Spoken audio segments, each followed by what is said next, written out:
بسم اللہ الرحمن الرحیم الحمد للہ رب العالمین والصلاة والسلام علی سیدنا و مولانا محمد سید الانبیاء والمرسلین وعلی آلہ واصحابہ اجمعین اما بعد۔ سورہ ہود کا آج ہم دوسرا رکوع پڑھیں گے جو آیت نمبر 9 سے آیت نمبر 24 تک ہے۔ اس میں اللہ تعالیٰ نے انسان کی زندگی میں پیش آنے والے مختلف اہم واقعات اور تبدیلیاں اور پھر اس کے اندر انسان کا جو طریقہ ہے، انداز فکر ہے، جو تبدیلی ہے اس کی سوچ میں جس طرح سے ہوتی ہے، جو کہ انسانی کمزوری ہے، اس کو ہائی لائٹ کر رہا ہے کہ انسان کو زندگی کے جو نشیب و فراز ہیں، اتار چڑھاؤ ہے، جو ٹائیڈ ہے زندگی کا، اس سے کیسا نمٹنا چاہیے، کب کیا کرنا چاہیے، جب مصیبت آ جائے تو کیا کریں، جب خوشحالی آ جائے تو کیا کریں۔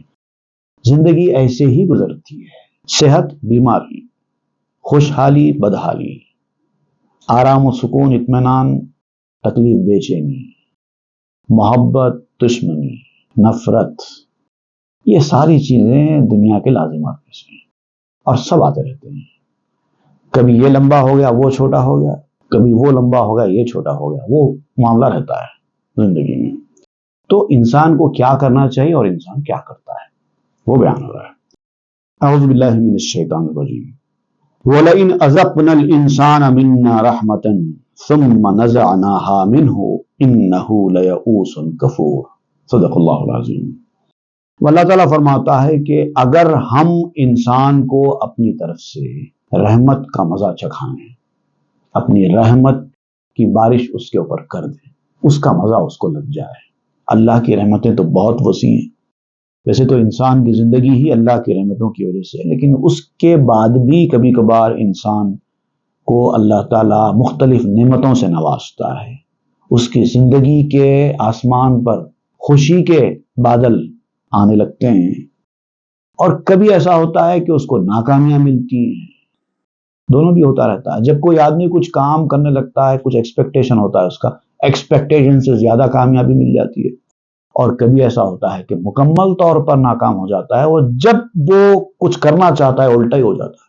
تو اس وقت انسان کا جو طرز عمل ہوتا ہے وہ کیسا ہوتا ہے کہ ہم کسی انسان کو اپنی طرف سے کچھ رحمت کا مزہ چکھاتے ہیں، اس کے بعد پھر ہم چھین لیتے ہیں، اس جو نعمت دی گئی تھی وہ چھین لیتے ہیں۔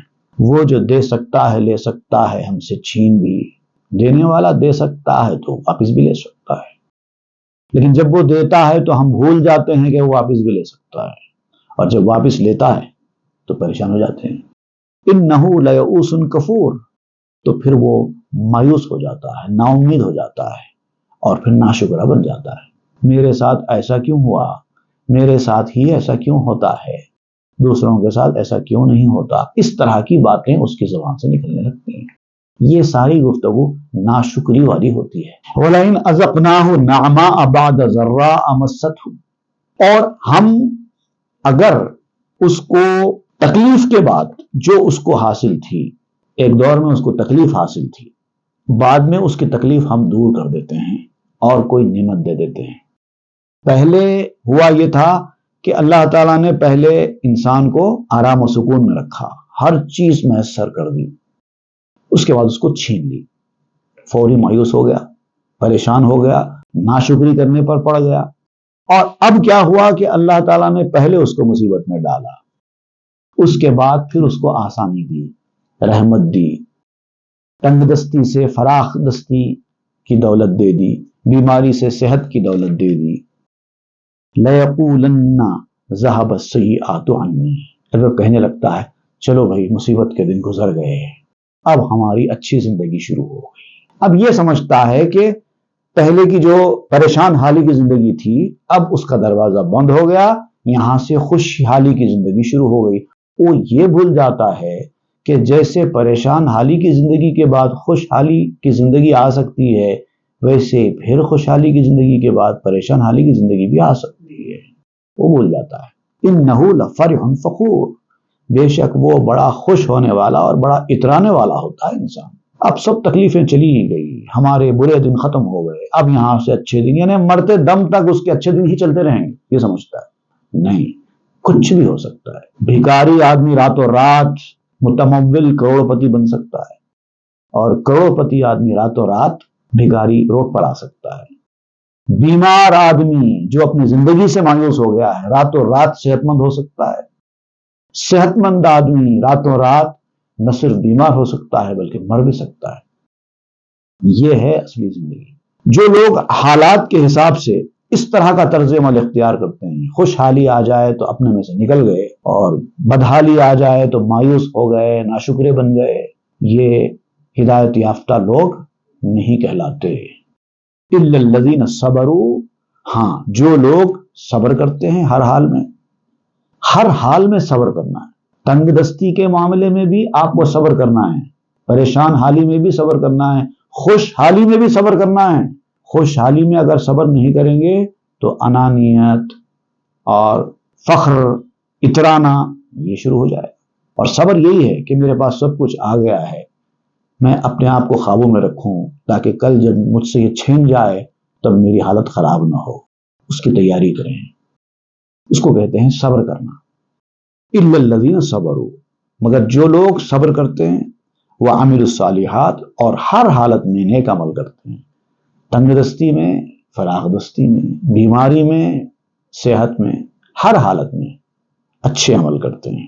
اولئک لہم مغفرۃ واجر کبیر، یہ وہی لوگ ہیں جن کے لیے مغفرت بھی ہے اور بڑا اجر بھی ہے۔ فلعلک تارک بعض ما یوحی الیک وضائق به صدرک ان یقولوا لولا انزل علیہ کنز او جاء معه ملک۔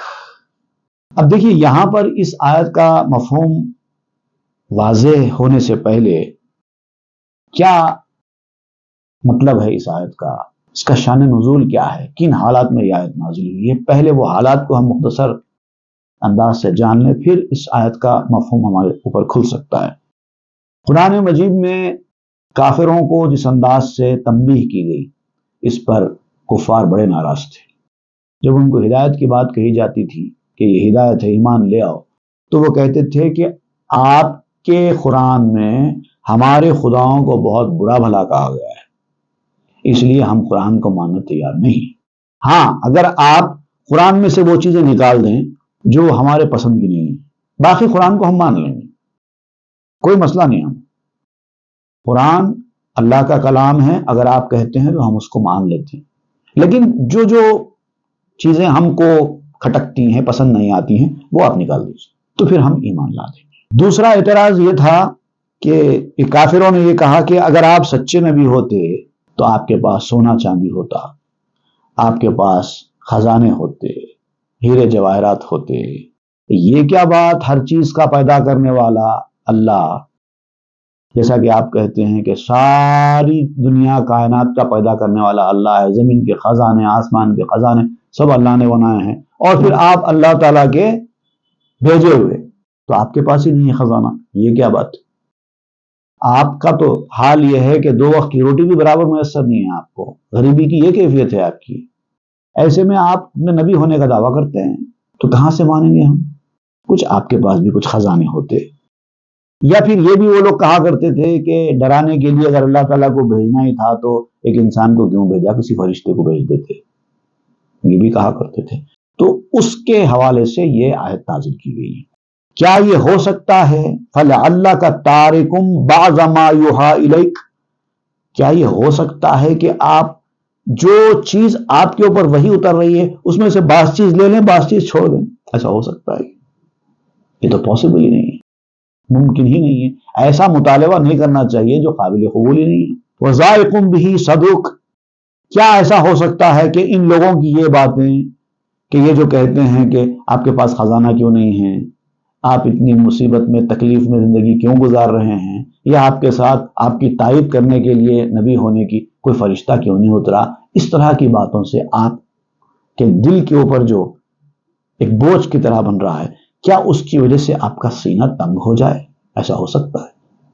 نہیں ہو سکتا۔ انما انت نذیر، اے نبی آپ تو ڈرانے کے لیے آئے ہیں، آپ کو ان لوگوں کی باتوں سے کوئی واسطہ نہیں، آپ کا کام ڈرانا ہے، آپ ڈراتے رہیے، باقی واللہ علی کل شیء وکیل، اللہ تعالیٰ ہر چیز کا نگہبان ہے، وہ ان لوگوں سے نمٹ لے گا۔ یہ لوگ کیا باتیں کر رہے ہیں ان کو کرنے دیجیے، آپ اپنا کام کیجیے ڈرانے کا، باقی ایک وقت آئے گا اللہ تعالیٰ ان لوگوں کی باتوں سے نمٹ لے گا۔ ام یقولون افتراہ، اب یہ لوگ کہتے ہیں کہ قرآن کو آپ نے گھڑ لیا ہے، اسی لیے تو ایسا مطالبہ کر رہے ہیں نا، یہ رکھ دو وہ نکال دو۔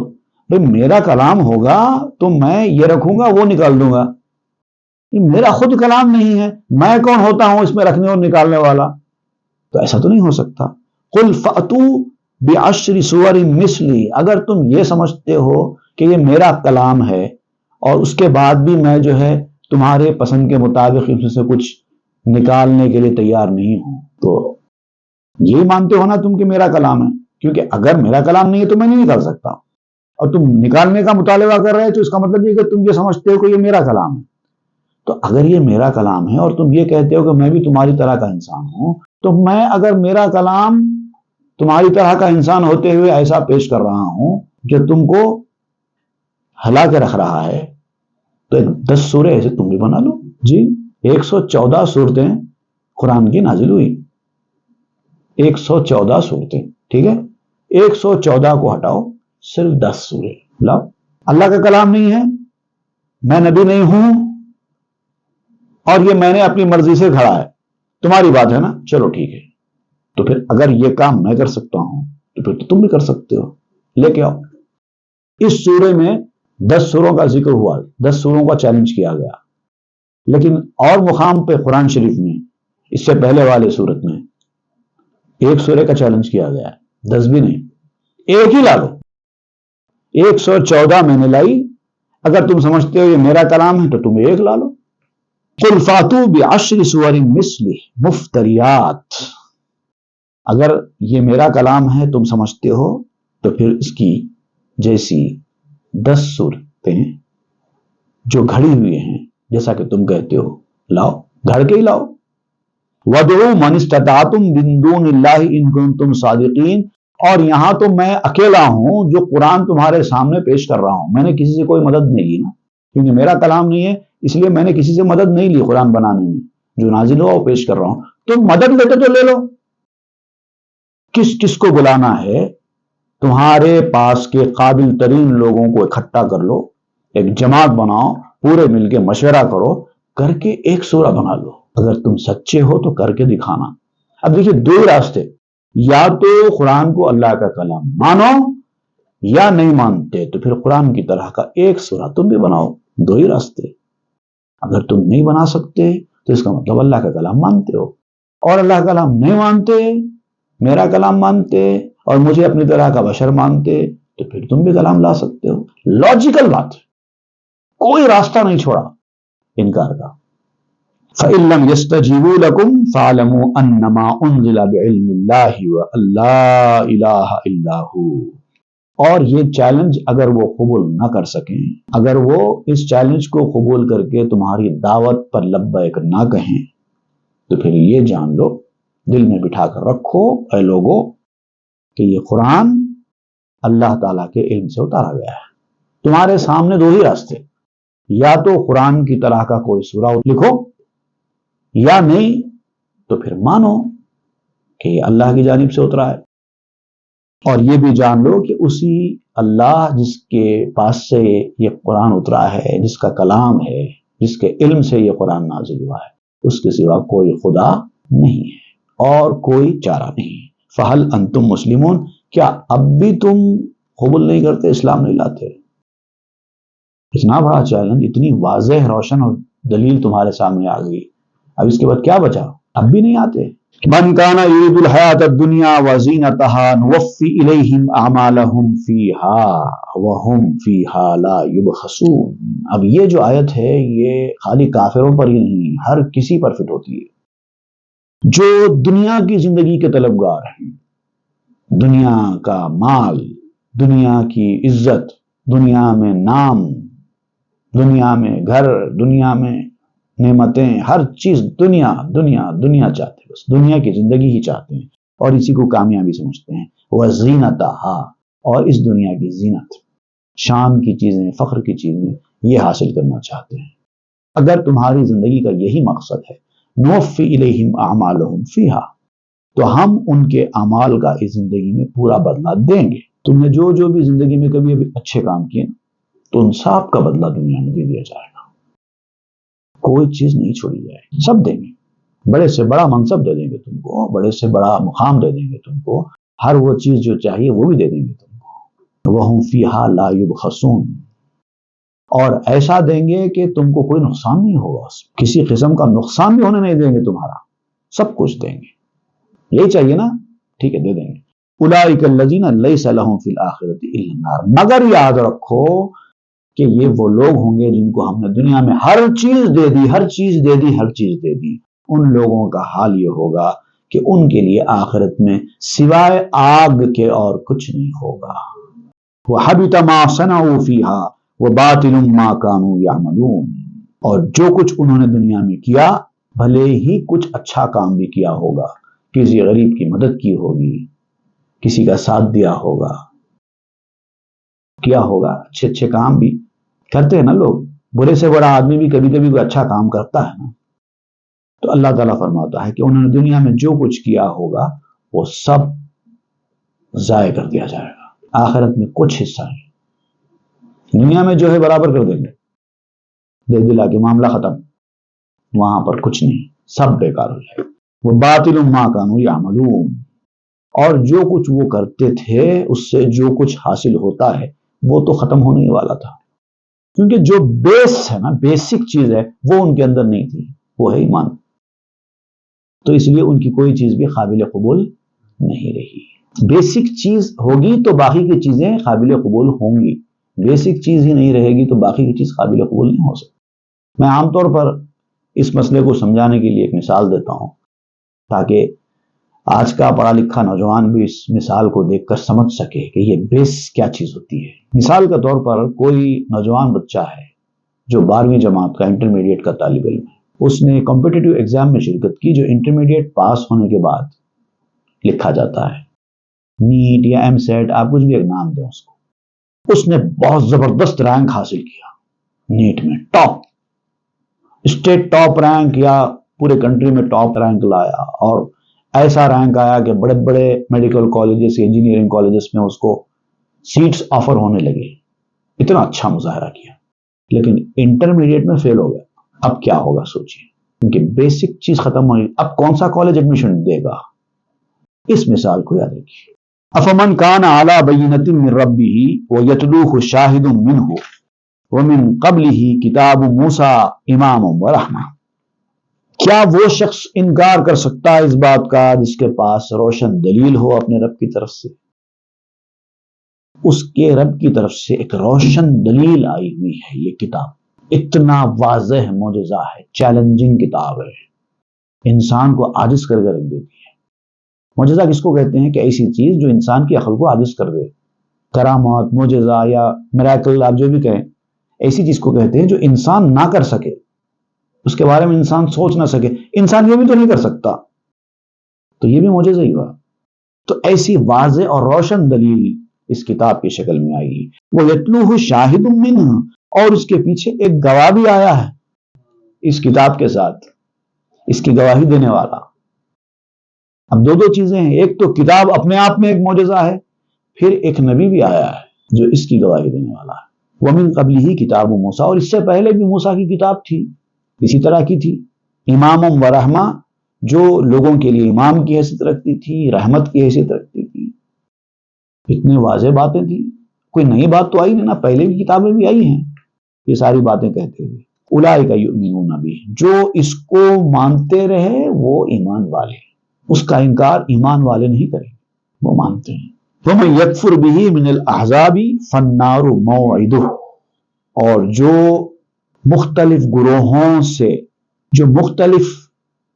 سے مختلف وجوہات کو سامنے رکھ کر جو کفر کرتا ہے، اس بات کو ماننے سے انکار کرتا ہے، تو پھر جہنم ہی وہ مقام ہے جو اس سے کیے گئے وعدے کی جگہ ہوگی، کیونکہ ان لوگوں سے جہنم کا وعدہ کیا گیا ہے.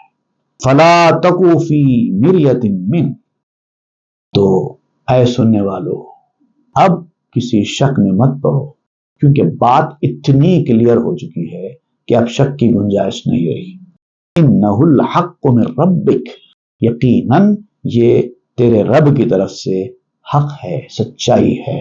ولیکن اکثر الناس لا یؤمنون، لیکن افسوس کی بات یہ ہے کہ لوگوں کی اکثریت ایمان لانے والی نہیں ہے، میجورٹی ایمان نہیں لائے. ومن اظلم ممن افترى علی اللہ کذبا، اور اس سے زیادہ ظالم کون ہے جو اللہ تعالیٰ پر ہی جھوٹ باندھتا ہے.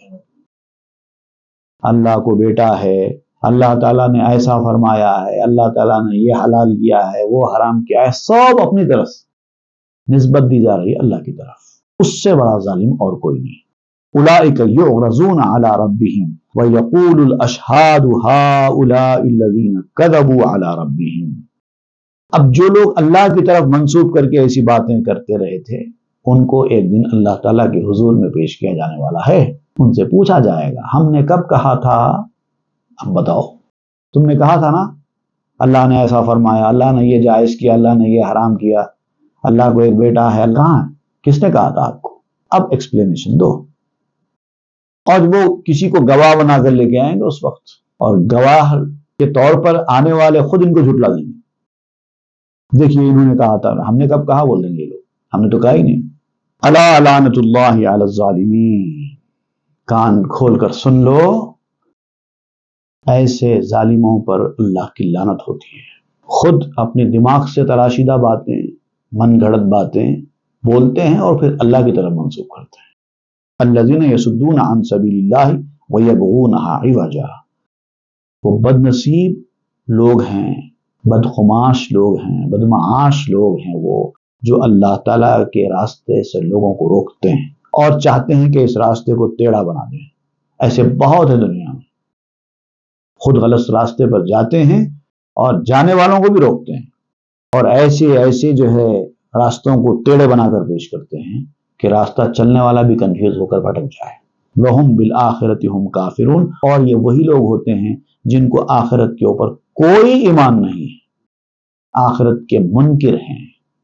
اولئک لم یکونوا معجزین فی الارض وما کان لهم من دون اللہ من اولیاء، یہ لوگ اللہ تعالیٰ کو عاجز کرنے والے نہیں ہیں.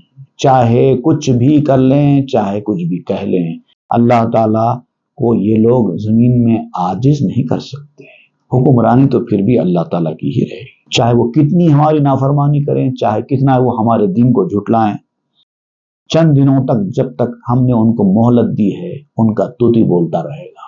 اس کے بعد جب ہم پکڑیں گے تو حالت خراب ہو جائے گی، اور نہ ہی ان کے لیے اللہ تعالیٰ کے سوا کوئی مددگار تھا، نہ ہے. کوئی مدد کرنے والا ان کے لیے نہیں ہوگا. یضاعف لهم العذاب، اور پھر جب ان کو عذاب دیا جائے گا تو عذاب دگنا کر دیا جائے گا. ایک تو کفر کا عذاب، دوسرا اللہ تعالیٰ پر جھوٹ بولنے کا عذاب، الزام لگانے کا عذاب کہ اللہ نے ایسا کہا. ما كانوا يستطيعون السمع وما كانوا يبصرون، اب ہوگا یہ کہ نہ وہ حق کی آواز سن سکتے تھے اور نہ حق کا نور دیکھ سکتے تھے. بہرے اور اندھے، نہ حق دکھائی دیتا ہے نہ حق کی بات سنائی دیتی ہے. اولئک الذین خسروا انفسهم، یہی وہ لوگ ہیں جنہوں نے اپنے آپ کا نقصان کیا ہے، کسی اور نے ان کا نقصان نہیں کیا، انہوں نے خود اپنا نقصان کیا. وَضَلَّ عَنْهُمْ مَا كَانُوا يَفْتَرُونَ، اور گم ہو گئی ان کی وہ ساری باتیں جو وہ تراشا کرتے تھے اللہ تعالیٰ کے بارے میں. کہاں ہیں اب وہ باتیں تمہاری؟ کہتے تھے نا کہ ایسا ہے ویسا ہے، یہ ہے وہ ہے، کہاں ہے؟ تم نے تراشی تھی، بنائی تھی نا، سب ختم ہو گئی. لا جرم انہم فی الآخرۃ هم الاخسرون، اور اس بات میں کوئی شک نہیں ہے کہ یہی لوگ آخرت میں سب سے زیادہ نقصان اٹھانے والوں میں رہیں گے. ان الذین آمنوا وعملوا الصالحات واخبتوا الی ربہم اولئک اصحاب الجنہ، بے شک جو لوگ ایمان لائے، نیک عمل کیے اور عاجزی کے ساتھ، نیاز کے ساتھ اللہ تعالیٰ کے بارگاہ میں جھک گئے، یہی لوگ جنتی لوگ ہیں اور وہ ہمیشہ رہنے والے ہیں. میں بھی اسی آیت کی روشنی میں اکثر یہ دعا کرتا ہوں کہ اللہم اجعلنا من الذین آمنوا وعملوا الصالحات واخبتوا الی ربک واخبتوا الیک اللہم اجعلنا من الذین آمنوا وعملوا الصالحات واخبتوا الیک مثل الفریقین کالاعمی والاصم والبصیر والسمیع، ان دونوں فریقوں کی مثال، جو حق کے راستے پر چلنے والا، جو حق کے خلاف جانے والا، من گھڑت باتیں کرنے والا، گمراہی اور سرکشی کے راستے پر جانے والا، ان دونوں کی مثال بالکل ایسی ہے جیسے ایک اندھا بہرا اور دوسرا دیکھنے والا اور سننے والا۔ حل یستویان مسئلہ، کیا ان دونوں کا حال ایک جیسا ہوگا؟ اور ایک آدمی راستے سے چل رہا ہے جو اچھی طرح سن سکتا ہے، اچھی طرح دیکھ سکتا ہے، اور دوسری طرف دوسرا آدمی چل رہا ہے، نہ اس کو سنائی دیتا ہے نہ اس کو دکھائی دیتا ہے، اور دونوں بھاگ رہے ہیں، دونوں کا حال ایک جیسا ہوگا؟ نہیں ہو سکتا۔ افلا تذکرون، کیا تم اس مثال میں بھی غور و فکر نہیں کرتے؟ ایسی واضح مثال اللہ تعالیٰ نے بیان کی ہے۔ صدق اللہ العظیم وصدق رسول النبی الامین الکریم ونحن علی ذلک من الشاہدین والشاکرین، والحمد للہ۔